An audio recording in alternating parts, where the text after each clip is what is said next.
Hello everyone, it's Jimmy here and welcome back to the channel.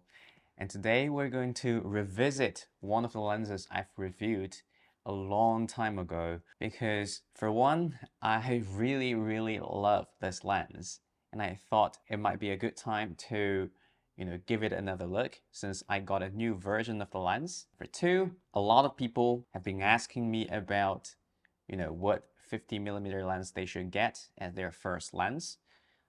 Well, I think this one might be a very good choice for those of you who cares about image quality as well as size and weight.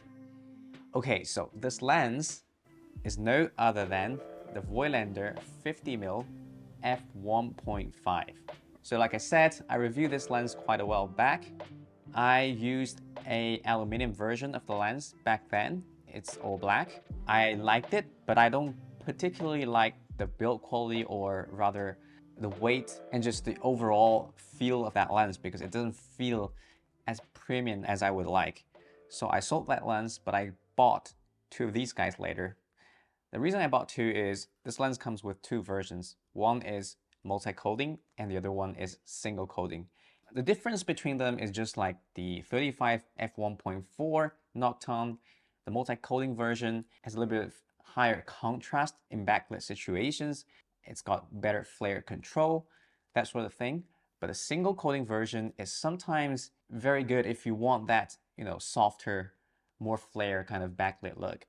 But other than that, the rendering, the color, it's almost exactly the same, especially there's no light hitting directly into the lens. Now, another lens that I've talked about in this channel, and I believe I used to call this lens my favorite 50mm, is the 50mm Nokton 1.2. This lens is perfect other than its size. It's dreamy at f1.2, but not overly muddy. Stop it down to f2. Compared to the Leica 50 1.2 Noctilux, this lens is actually a little bit sharper. I love this lens, but I don't particularly enjoy using it that much these days because of the size and also the weight. Now, in this video, I'm mainly going to compare the Nokton f1.5 version 2 versus the Leica Summilux f1.4 aspherical. Now remember, this is the old version of the aspherical. I don't have the newer version on me yet, so take that with a grain of salt. The newer version is a little bit sharper even than this Summilux here, but considering the price difference, I think as long as it competes fairly well with the older aspherical Summilux, it's already a win here. All right, so first, let's go ahead and take a look at some of the photos I shot with this lens.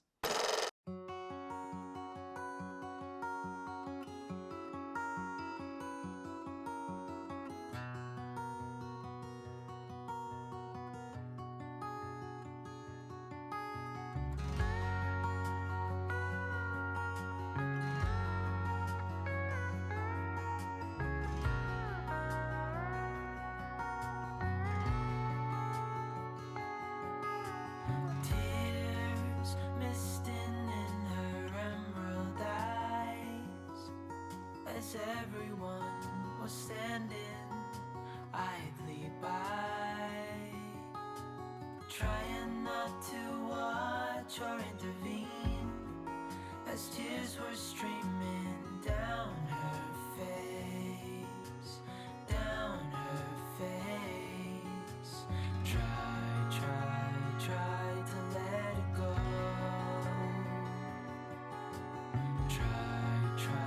Try to let it fall, to let it pass, to let it go. Okay, so hopefully that gives you a rough idea of how this lens renders. I shot most of the shots wide open, some at f2.8, a few at f4. I would say it's perfectly sharp at f2.8 onwards. At 1.5, there's a little bit of vignette, which might or might not be bothersome to you. I don't mind it at all. I actually quite like it. So now let's go to the next section, which is optical comparison. Now let's compare it with the Leica Summilux.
All right, so here you go. From all these comparison tests I've done, what I've observed is that wide open, especially at close focus distance, yes, the Leica is quite a bit sharper, as you can see from here.